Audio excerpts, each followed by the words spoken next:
மகத்துவமிக்க வசனம் அது. வரம்பு மீறி பாவம் செய்த சுப்ஹானல்லாஹ், என் பாவிகளை என்று அல்லாஹ் அழைக்கவில்லை. வரம்பு மீறி பாவம் செய்த என் அடியார்களே, லா தக்னது மிர் ரஹ்மத்தில்லாஹ், அல்லாஹ்வுடைய அருளில் ஒருபோதும் நம்பிக்கை இழந்து விடாதீர்கள். உங்கள் தந்தை விரட்டி விடுவார், தாய் விரட்டி விடுவார், உங்கள் கணவன் விரட்டி விடுவார், உங்கள் மனைவி விரட்டி விடுவார், உன் எஜமானன் விரட்டி விடுவான்.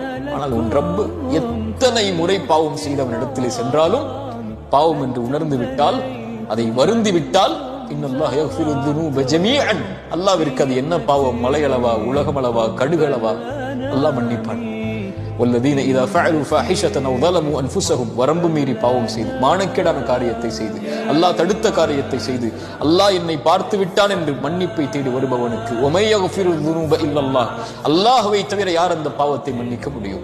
அல்லாஹ் யுரீது அன் யதூப அலைக்கும், அல்லாஹ் பாவங்களை இருந்து விலகி வரக்கூடிய தௌபாவை செய்யக்கூடியவர்களை அல்லாஹ்